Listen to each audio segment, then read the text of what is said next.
Sino ang naglibre ng halo-halo? Si Tita Mel. Si Mami Lee ang nang libre, si Tita Mel pa lang nagbayad. Kakaiba. Siya ang nag-order. Si Tita Mel ang nagbayad. So, what will you say to Tita Mel? Thank you, Tita Mel.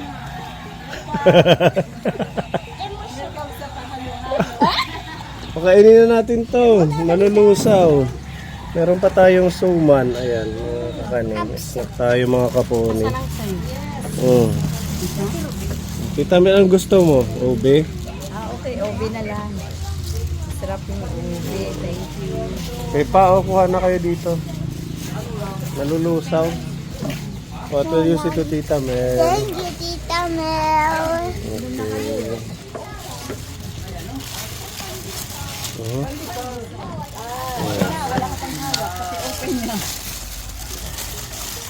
Ayan, sige kuha. Mami, halo-halo na. Maganda to sa mainit na panahon. Yakin.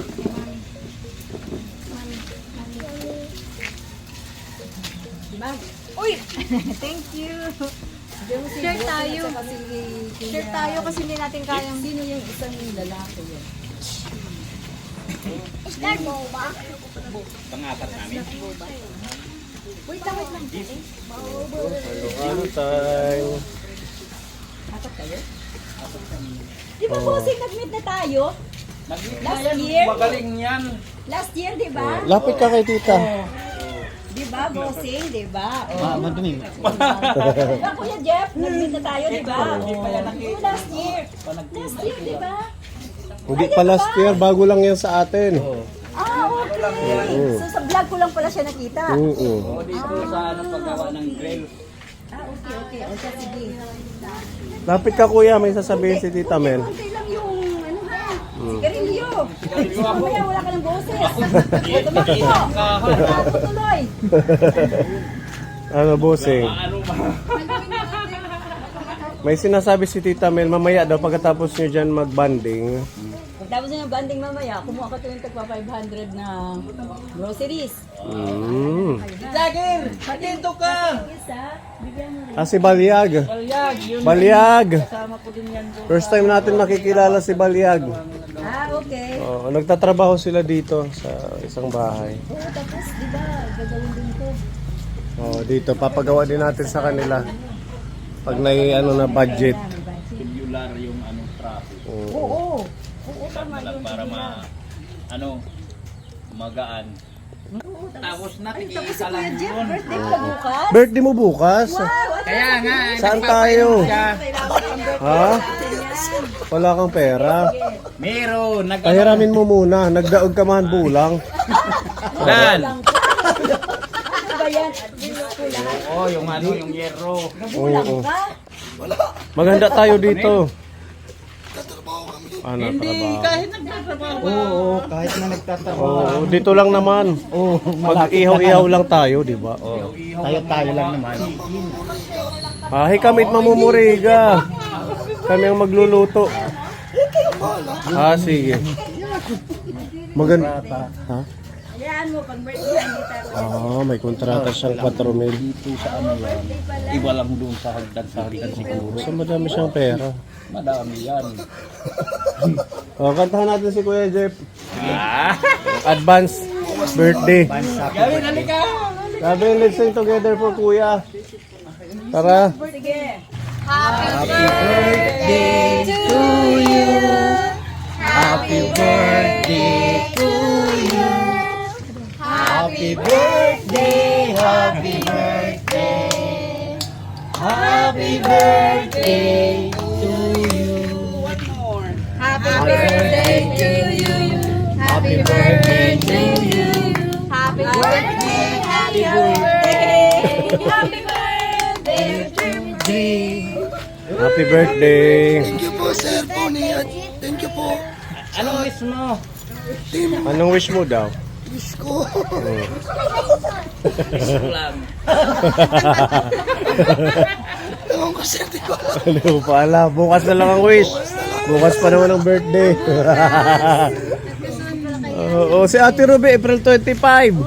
Happy birthday to you. Happy birthday to you. Happy birthday, happy birthday. Happy birthday to you. Bukas na din yung wish. Bukas lang wish po. Thank you sa pagkanta. Oh, di ba? Wow, may pa-birthday. Oy. Oh.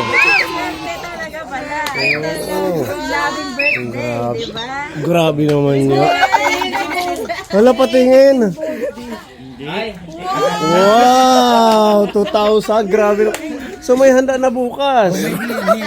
Ah, Meron na po, sir. meron na. Yata, January ba? Birthday mo, bossing? Yung una pa, matagal na. January 29. O yun na nga, naalala ko yun. Sayang wala si Tita Mel dito nung birthday. Ako na lang magbibigay.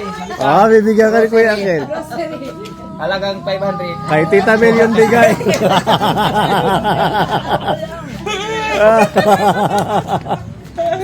Oh, ano may message kay Tita Mel?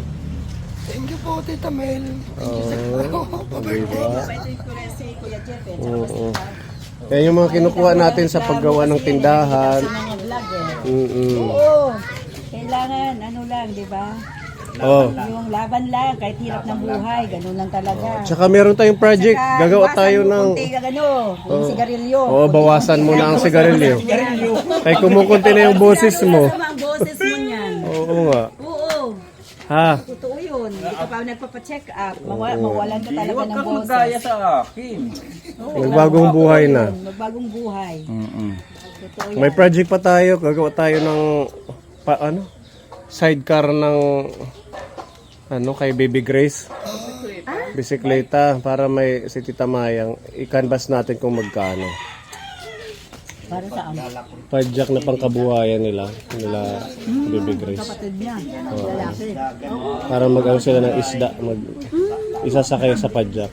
Ati okay yun. Ha? Pag di na kayo busy.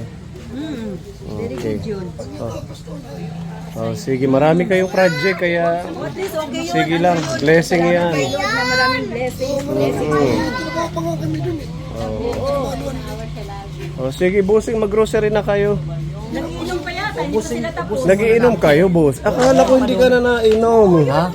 Hindi na. Nainom pa. Nainom. Konti lang. Tubig. Hindi na tumitigil. Ayun lang. Oh, birthday naman bukas. Okay lang yan. Thank you. Okay, Sige, sige. Kuya Jeff. Sige. Ego sa inyo. Mamaya.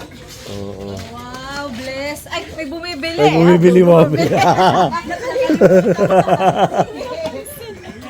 Oh. Oh, diba? Asan si Ate Lorna mo? Bigyan mo ng halo-halo. Nasa school pa. Oh, itong mga bata na to ha. Ilang taon na kayo? 14, 15, 16? 16? Lagay mo muna. Yan. Isipin nyo yung yung magagandang, ano ba yun? Yung isipin nyo na yung future nyo. Oo. Wala na kayong nanay, tatay, ganun. Kayo-kayo na lang. Salamat po kay sir. At least nakupkup kayo rito. Bihira kayo makakita taong ganyan kahit kamag-anak mo. Tandaan mo yan. Kahit kamag-anak mo, walang magbibigay ng ganito sa inyo. Kaya pag-igihin nyo, lalo-lalo na pag-aaral nyo kasi pag may pinag-aralan ka, mas mas malayo ang marating mo. Doon ang iba, walang pinag-aralan, madiskarte, pero ibang ano yun eh, ibang ano nila noon, pagkatao nila. Pero kung may pinag-aralan ka, kaya pag-igihin yung pag-aaral nyo habang may tumutulong. Para yun sa sarili nyo, hindi para sa ibang tao. Totoo. At saka, kailangan mag-focus kayo sa magiging maayos ang future. Sana kayo, isipin nyo talaga ang nakakabuti sa ano, sa sarili, ganun. At saka para lang sa inyo Ano yan, yan, para diba? sa inyo yun, Hindi hindi yan naman para sa ibang tao. At saka ano yan, isipin nyo na may panahon para dyan. Anak ko, 22 years old, o kahit may nanliligaw, maayos ang ano, pero ayaw niya. Kasi focus siya sa pag-aaral. O, diba? Ganun lang. May ano- Darating ang panahon para dyan. May Yung perfect ganun. timing sa bawat Kailangan, panahon. oo.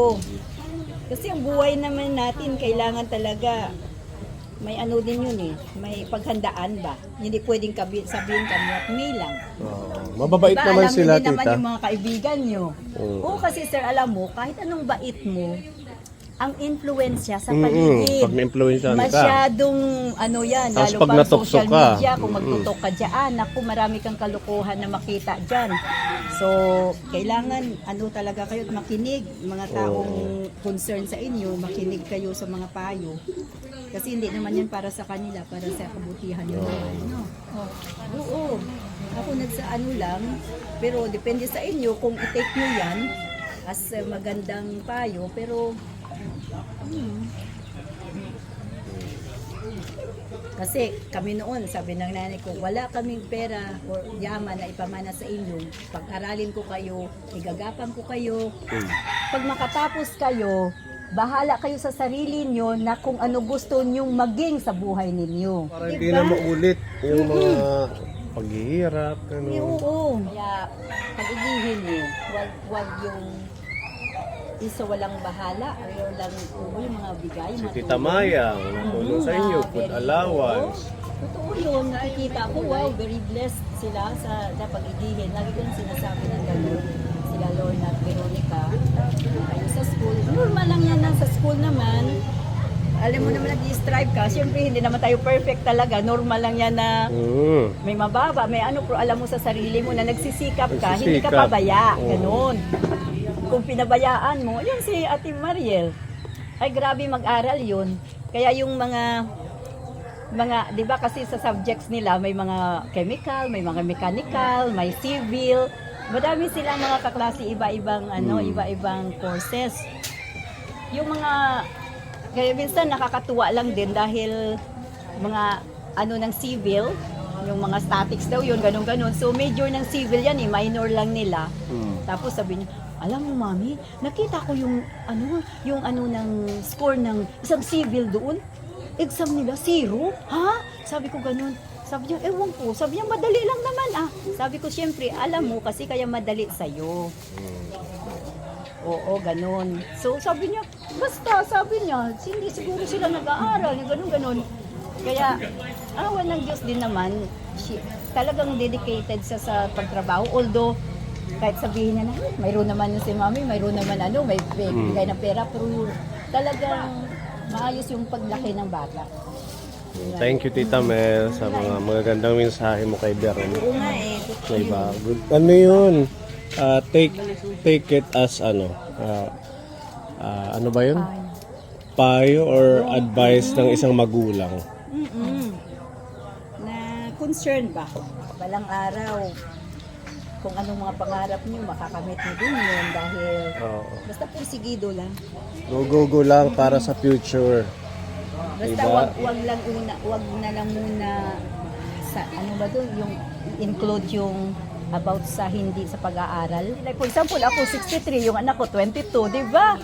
At 41 ako nag-anak kay Mariel. Pero awa ng Diyos din naman, nai-enjoy ko pa din naman siya kasi nga parang sabi nila hindi pa naman daw ako 63. Oo, hindi naman diba? halata. Oo, kaya kayo yun yung inaano ko na Parang si Mami Lee. Very fresh. kaya nga Tingnan mo. Nakainom. Nakainom lang ng halo-halo. Sam. Mag-grocery ka pala. Meron pa grocery sa'yo si Tita G. Thank Oo, kuha ka na dito. Tita J. O, ito pa, pinapabigay ni Tita Easy. O, 500. Thank you po, Tita Isis. Sa blessing po. Thank you, sir. Nagpapatrabaho. Third floor na yung bahay. Kaya hindi makasama may third floor na yung bahay. Malapit na po, sir. Thank you, Tita Easy. Thank you po. Ang pinakamasipag din si Pepa George. Pinakapugi sa lahat. Rak-rakan from Tita Easy. Thank you po, Tita Isis, sa ibinigay niyo pong blessing. God bless po. Ingat po lagi. Thank you. Ate Ruby from Tita Easy. Thank you. Happy birthday daw.